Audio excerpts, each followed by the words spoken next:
வணக்கம். இந்த காணொளி வந்து நான் ஒரு ரேட் எடுத்திருந்தேன் நேற்று, அதாவது 7ஆம் தேதி 10ஆம் மாதம் 2025. ஸ்டாக் வந்து பலண்டியர், டிக்கர் சிம்பர் PLTR.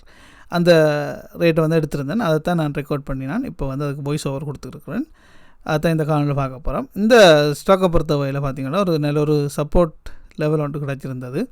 அதே நேரத்தில் அதில் பாசிட்டிவ் நெகட்டிவ் நியூஸ் வந்து 2 நாளைக்கு முதல் வந்தது. அந்த US ஆர்மியினுடைய செக்யூரிட்டி ரெக்கார்டுன்னு சொல்லி வந்திருந்தது. அது பிறகு பாசிட்டிவாக வந்ததால் நேற்று 6ஆம் தேதி வந்து அது ஏறி இருந்தது.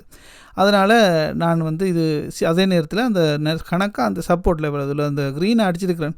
இதில் வந்து கணக்காக ரிவர்ஸ் ஆகி போயிருந்தது. அதே நேரத்தில் மந்த்லி CPR இதில் இருக்கிறது வந்து மந்த்லி CPR, ஒவ்வொரு ஹேண்டிலும் வந்து டேக்குரிய ஹேண்டில். அதில் சப்போர்ட் எடுத்து நேற்று 6ஆம் தேதி வந்து ஒரு சின்ன ஒரு க்ரீன் கொடுத்துருந்தது. ஸோ இது வந்து CPR சப்போர்ட் பேட்டர்ன். ஸோ இதை வச்சு கொண்டு தான் நான் வந்து எடுப்போம் கொண்டுட்டு இது வந்து மந்த்லி CPR படி கன்ஃபார்ம் பண்ணுறேன். அதே நேரத்தில் போய் நான் வந்து வீக்லி CPR, இது வந்து வீக்லி CPR. இந்த 6ஆம் தேதி முடியும் போது எப்படி வீக்கில் முடிஞ்சிருக்குன்னு பார்த்தீங்கன்னா இந்த 3 கோடு தான் வீக்லி CPR. அதில் கடைசி 1 ஹவர் கேண்டில் பார்த்தீங்கன்னா அது க்ரீனாக முடிஞ்சிருந்தது. அந்த க்ரீன் வந்து முடிஞ்சது CPRக்கு மேலே, வீக்லி CPRக்கு மேலேயும் முடிஞ்சிருந்தது. அதனால் அதுவுமே ஒரு புலிஷ் பேட்டர்ன் தான். ஸோ அதனால் நான் வந்து டெய்லியும் கன்ஃபார்ம் பண்ணி வீக்கிலையுமே கன்ஃபார்ம் பண்ணிட்டேன். இனி அடுத்தது என்ன சொன்னால் 5 மினிட்ஸில் போய் நாங்கள் கன்ஃபார்ம் பண்ணணும். ஸோ அதையுமே நான் கன்ஃபார்ம் பண்ணுறதுக்காண்டி வெயிட் பண்ணியிருந்தேன். இதை ரெக்கார்ட் பண்ணும்போது சரியாக 2:26 அளவில் இருந்தது. இந்த ஸ்க்ரீனில் பார்த்திங்கன்னா தெரியும். லண்டன் டைம் வந்து 2:30 தான் இந்த அமெரிக்க மார்க்கெட், குளோபல் மார்க்கெட் வந்து ஓப்பன் ஆகும். இப்போ வந்து மார்க்கெட் வந்து ஓப்பன் ஆகிடுச்சு. மார்க்கெட் ஓப்பன் ஆனது எங்கேன்னு சொன்னால் டெய்லி CPRக்கு உள்ளே தான். அதாவது இந்த லெஃப்ட் சைடில் பார்த்திங்கன்னா 5 மினிட்ஸ் கேண்டில், அது வந்து டெய்லி CPR. இப்போ வந்து நான் ஒரு 3 கோடு அடித்து காட்டுறேன் பாருங்க. இதில் இதுதான் இந்த டெய்லி CPR ஓப்பன் பண்ணது. CPRக்கு உள்ளே ஓப்பன் ஆகி மேலே க்ரீனாக போட்டு கொண்டு வந்துச்சு. ஸோ இந்த கேண்டிலுமே வந்து க்ரீனாகவே முடிஞ்சுது. அப்போ க்ரீனாக முடிஞ்சால் இது ஒரு CPR break out pattern. So எனக்கு monthly CPR, weekly CPR, daily CPRலேயும் எனக்கு அப் ட்ரெண்டுக்கான பேட்டர்ன் கிடைச்சோன்னே நான் வந்து இந்த ஆர்டரை வந்து போட்டிருந்தேன். இது வந்து இந்த ஆர்டர் 2 ஆர்டர் போட்டிருந்தேன். அதாவது 2 ஸ்டாக் போட்டிருந்தேன். ஆனால் எனக்கு வந்து கன்ஃபார்ம் ஆனது 1.9 ஸ்டாக் தான் கன்ஃபார்ம் ஆச்சு. ஸோ அந்த ஆர்டர் நான் போட்டுட்டேன். போட்ட பிறகு பார்த்தா எனக்கு அந்த 5 மினிட்ஸ் முடிஞ்ச பிறகு அடுத்த ஹேண்டிலுமே க்ரீனாக தான் போய் கொண்டு இருந்துச்சு. பாசிட்டிவாகவே ரேட் போய் கொண்டு இருந்துச்சு. அதுக்கு பிறகு இந்த கேண்டிலும் க்ரீனாகவே முடிஞ்சிருந்தது. ஸோ இங்கே வந்து இப்போ என்ன செய்யணும்னு சொன்னால் எங்களுடைய ஸ்டாப் லாஸ் மெத்தது டார்கெட்டை போடணும். எப்படி இந்த ட்ரேடிங் பேட்டர்னும் படி, ட்ரேடிங் செட்டப்பின் படி எப்படி போடுறோன்னு சொன்னால் டெய்லியில் எந்த கேண்டில் கன்ஃபார்ம் பண்ணுறோமோ அந்த கேண்டில் வச்சு தான் நாங்கள் டார்கெட் போடணும். ஸோ அதன் அடிப்படையில் முதலாவது டார்கெட்டை வந்து முதலாவது பிவோட் எங்கே இருக்குதுன்னு சொன்னால் ப்ரீவியஸ் மந்தோட ஹை, அந்த ப்ளூ லைன், இப்போ அடிக்கிற அந்த லைன், அதாவது க்ரீனாக போடணும் அதை. ஸோ இதை வந்து நான் இப்போ க்ரீனாக மாற்றி விட்டுறேன். கீழே ஒரேஞ்சாக இருக்கிறதா எங்களோட என்ட்ரி, அதாவது டெய்லியில் கன்ஃபார்ம் பண்ண ஹேண்டில். ஸோ அடுத்த டார்கெட் TP2 எங்கே இருக்குமென்னு சொன்னால் அடுத்த பிவோட்டும் பெருசாக இருந்தபடியாக நான் என்ன செய்தேன், மிடில் ஒரு டார்கெட்டை போட்டேன். அடுத்தது 3வது டார்கெட்டை வந்து அடுத்த R1ல் போட்டிருந்தேன். இப்போ ஸ்டாப் லாஸ் எங்கே போடணும்னு சொன்னால் டெய்லியில் கன்ஃபார்ம் பண்ண கேண்டிலுக்கு கீழே வைக்கக்கூடாது. ஒரு நாளுமே வச்சோம்னு சொன்னால் எங்களுக்கு வந்து இன்ட்ராடேயில் ஸ்டாப் லாஸ் அடிப்பான். அதனால் எங்களுடைய ஸ்டாப் லாஸ் எங்கே வைக்கணும்னு சொன்னால் நாங்கள் கன்ஃபார்ம் பண்ண கேண்டிலுக்கு இப்போ இந்த ரெட்டாக அடித்து காட்டுறேன் பாருங்க. அப்படி ஒரு கேண்டில் வந்து எங்களுக்கு ஓப்பன் ஆகி கீழே ரெட்டாக முடிஞ்சால் மட்டும்தான் இந்த ரேட்லேருந்து நாங்கள் வெளியில் வரணும். அதான் இந்த ஸ்டாப் லாஸ். அந்த கேண்டிலுக்குள்ளே வச்சோம்னா எங்களுக்கு இன்ட்ராடேயில் அடிப்பான். ஸோ இப்படி வந்து நான் ஸ்டாப் லாஸையும் அதில் செட் பண்ணிட்டேன். ஸோ ஸ்டாப் லாஸ் வைப்போம். இப்போ சோஃபா பார்த்தோம்னு சொன்னால் எங்களுக்கு இவ்வளவு ப்ராஃபிட் காட்டுதுன்னு சொன்னால் £2.11 வந்து இந்த இடத்துல காட்டுது. ஸோ 1.9 இதில் வந்து நான் TP1, TP2, TP3 என்று போட்டுவிட்டேன் நான். ஸோ இதில் எக்ஸிட் ஸ்ட்ராட்டஜி தான் இங்கே இதில் சொல்லியிருக்கிறேன். என்னென்னு சொன்னால் எக்ஸிட் ஸ்ட்ராட்டஜி என்ன செய்யணும்னா முதலாவது எங்களுக்கு இப்போ TP1 அடித்தோன்னே வெளியில் வந்துடணும். பிறகு வெளியில் இப்போ எவ்வளோ வரணும்னு சொன்னால் நாங்கள் எடுத்த அளவுன்ற 1/3 பங்கு வெளியில் வரணும்.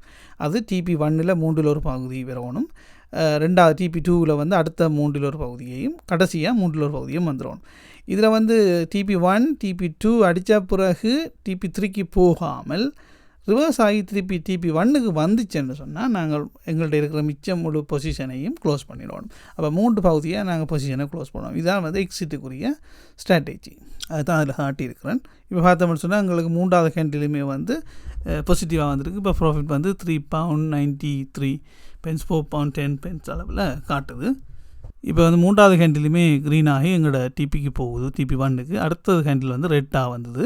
அது கிட்டத்தட்ட பார்த்தீங்கன்னா இப்போ வந்து எங்களுக்கு 3.70 வந்து ப்ராஃபிட் காட்டுது சோஃபா.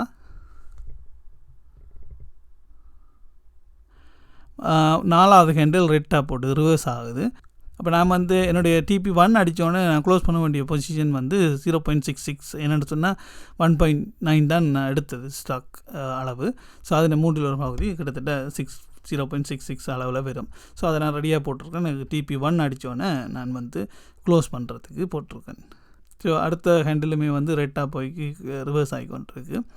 இதில் பார்த்தீங்கன்னு சொன்னால் இதில் இன்னொரு பேட்டர்ன் பெறும். டெய்லியில் வந்து ப்ரீவியஸ் டே ஹையை உடைச்சின்னு சொன்னால் அது ஒரு புல் பேக் பண்ணி ஃபிபனாச்சி 50% அல்லது 61% வந்து ரிவர்ஸ் ஆகி அது நேரத்தில் 8 மூவிங் ஆவரேஜ் அல்லது 20 மூவிங் ஆவரேஜில் சப்போர்ட் எடுக்கும். இப்போ ஓப்பன் பண்ணக்கு ஜம்ப் பண்ணி ஓப்பன் பண்ணால் அது 8 மூவிங் ஆவரேஜில் எடுக்கும். இல்லை ஜம்ப் பண்ணாமல் ஓப்பனாக எடுத்தால் அது 20 மூவிங் ஆவரேஜில் எடுக்கலாம் சப்போர்ட். அதுக்கப்புறம் பார்த்தா அந்த ரெட்டாக வந்த ஹேண்டிலுமே மறுபடியும் ரிவர்ஸ் ஆகி க்ரீனாக போய் கொண்டு இருந்துச்சு மேலே. நான் நினச்சேன் கீழே வந்து ஒரு இன்டியூஸ்மெண்ட் அல்லது லிக்விடிட்டி ஸ்வீப் எடுத்துகிட்டு போவான்ட்டு. ஆனால் புலிஷாகவே அது க்ரீனாக போய் இருந்துச்சு. அதுக்கப்புறம் அடுத்தடுத்து க்ரீன் வந்து TP1 டார்கெட் 1 வந்து அடிச்சிருந்துச்சு. ஸோ அது வந்து ஒரு 5 மினிட்ஸ் கேண்டில், அது முடியலை. ஸோ அதனால் நான் அந்த TP அடித்த பிறகுமே பொசிஷனை க்ளோஸ் பண்ணல. அதாவது 3/4 க்ளோஸ் பண்ணால் வெயிட் பண்ணியிருந்தேன் அது முடியும் வரைக்கும். அதுக்கப்புறம் வந்து பார்த்தா இங்கே நியர்லி கிட்டத்தட்ட £6.96, அது பிறகு £7.7 ப்ராஃபிட் வந்திருந்தது டோட்டலாக. இந்த இடத்துல வந்து நான் எடுத்தது வந்து 181க்கு தான் வாங்கினது. இப்போ $181 வாங்கினது. இப்போ வந்து 185.74 வரையும் வந்திருந்தது. ஸோ TP1 அடித்தபடியாக க்ளோஸ் பண்ண வேண்டிய பொசிஷன் 0.66 பொசிஷனை வந்து நான் இப்போ ஆர்டரை போட்டேன். இதான் இந்த செல் ஆர்டர். இதுவுமே வந்து எக்ஸிக்யூட் ஆகிருந்துச்சு, சோல்டுன்னு வந்துச்சு. ஸோ இதன்படி பார்த்தா இன்னுமே வந்து என்னோட 1.24 ஷேர்ஸ் வந்து இருக்குது. அது நியர்லி £4 ப்ராஃபிட் இருந்தது. இப்போ ஹிஸ்ட்ரியில் போய் பார்த்தோம்னா எங்களோட செல் ஆர்டரை பார்த்தா இதில் வந்து எங்களுக்கு ப்ராஃபிட் வந்து £2.35 வந்து எங்களுக்கு ப்ராஃபிட் இருந்தது. இது சோல்டு வந்து 0.66 ஷேர்ஸுக்குரியது. ஸோ இன்னுமே வந்து மிச்சம் மீதியாக 2.4 ஷேர்ஸ் வந்து இருக்குது. இந்த கேண்டில் பிறகு பார்த்தா அது ரிவர்ஸ் ஆகி கீழே வந்து கொண்டு வந்துச்சு. பிறகு மார்க்கெட்டு ஃபுல்லாகவே கீழே போய் ரெட்டுக்கு வந்து எங்களோட கேண்டிலுக்கு கீழேயே வந்து வந்திருந்தது. இன்னும் மிச்ச பொசிஷன் வந்து க்ளோஸ் ஆகலை. அது இன்றைக்கு அல்லது அடுத்த கிழமை எப்போயாச்சும் க்ளோஸ் ஆகலாம். TP2 TP3 அடிக்கும்போது தான் க்ளோஸ் ஆகணும். இல்லைன்னு சொன்னால் ரிவர்ஸ் ஆகிடுச்சு. மார்க்கெட் ரிவர்ஸ் ஆகிடுச்சுன்னு சொன்னால் எங்களோட ஸ்டாப் லாஸ் கண்டிஷன் எப்போ சரியாக வருதோ அந்த இடத்துல வந்து மார்க்கெட்டை விட்டு வெளியில் வர வேண்டி இருக்கும். இது தொடர்பான அடுத்த அப்டேட்டுகளை எலிமெண்ட்டாக ரெக்கார்ட் பண்ணி போட்டுக்கிறேன். மீண்டும் ஒரு நல்ல காலையில் சந்திப்போம். நன்றி, வணக்கம். உங்கள் லண்டன் தமிழ் மகன்.